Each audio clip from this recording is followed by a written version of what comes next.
What's up, everyone? We got a quick post from Reddit today from the Neville sub, and this one is called Successful People Who Have Credited Their Success to Experiences or Insights They Had While in a State Akin to Sleep, such as Hypnagogia.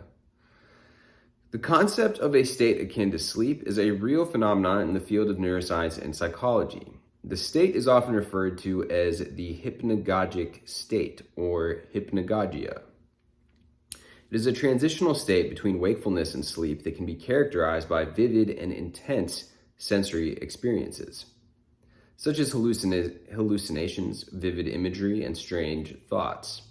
During this state, the brain is still partially awake and partially asleep, leading to a unique and often surreal experience. Hypnagogia has been the subject of much research and is believed to play a role in creativity and problem solving.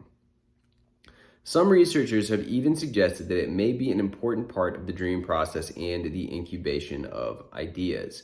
However, the exact function and purpose of the hypnagogic state are not well understood, and more research is needed to fully understand this fascinating phenomenon.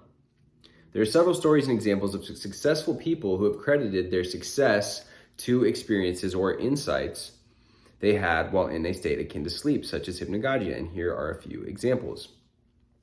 1. Paul McCartney, the legendary Beatles musician, claims to have written the melody for the song Yesterday while in a dreamlike state. 2. Thomas Edison, the famous inventor, is said to have credited his ability to come up with his new ideas and solutions to problems to his practice of napping with metal balls in his hand. When he fell asleep, the balls would drop and wake him up, and he would write down any thoughts or ideas that came to him during the hypnagogic state. I mentioned this in a recent video, and I wasn't 100% sure, but I mentioned in the video too, I think this was Thomas Edison that did this. So that's cool. 3. Robert Louis Stevenson, the author of Treasure Island and Strange Case of Dr. Jekyll and Mr. Hyde, claimed that much of his writing was inspired by dreams and half-awake states. 4. August Kekulé, I think that's how it's pronounced.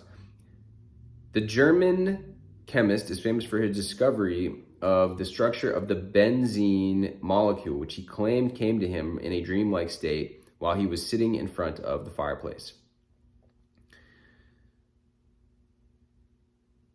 Now, I think this list is barely even scratching the surface, because I think that people, especially creative people, especially artists, musicians, any people in any sort of creative endeavor, and even scientists. I remember seeing, and again, I'm mentioning the book again because there's a good example of this. In the book Transurfing, there was a scientist that was studying the skeleton of a fish, or he was dissecting the bones of a fish, and it wasn't the full skeleton that was there. It was missing part of the skeletal shape. And so he was working on this, and he couldn't figure out what the rest of the skeletal structure looked like. So he went to sleep, and that night he had a dream of the fish, of the entire fish. He saw the fish in the dream.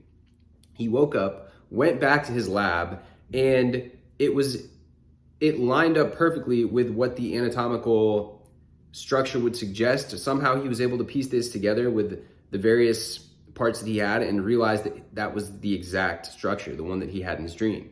And you may have had this before yourself in your own life.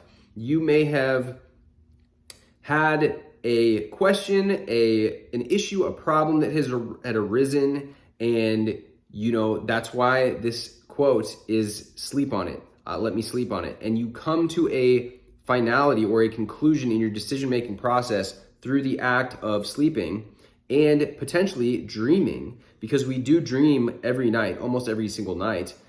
Most of us, I would say we all dream every night, for sure. I know for a fact, most of the times where I think, oh, I didn't have any dreams, it's not that you didn't have any dreams, it's you don't remember. You're simply not remembering the dreams that you had.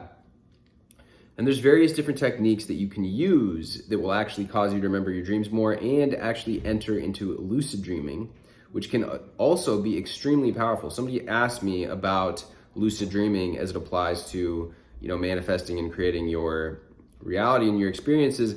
And I've used it before, and I would be happy to do a video on that. I need to That would be a separate video that I do where I discuss that. But the fact remains that being in this state between sleeping and waking, I like how there is, that they're using this hypnagogic state, but it's been proven that our brain waves entered these different states, and some of them, we are more receptive to new ideas. We're more able to see through the muddy water, so to speak, and spot dry land. We're able to come to conclusions that we wouldn't in our normal waking state of consciousness, because we're piecing together information that wouldn't be readily pieced together in our conscious state. Our beta brainwave, which is just very focused, like this task.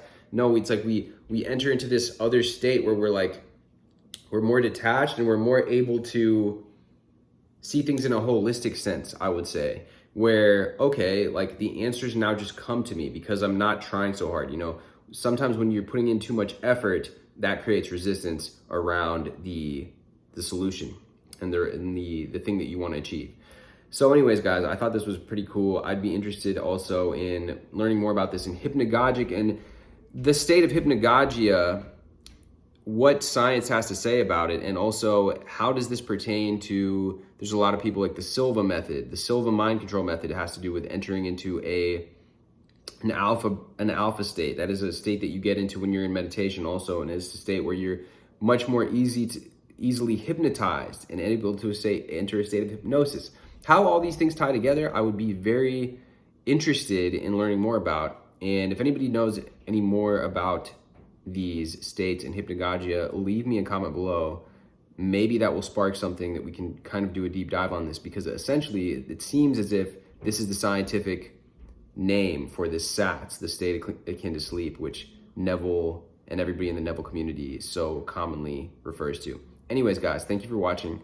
Drop me a comment, like I said, drop me a like, hit me with a subscribe if you haven't already, and I will see you guys soon.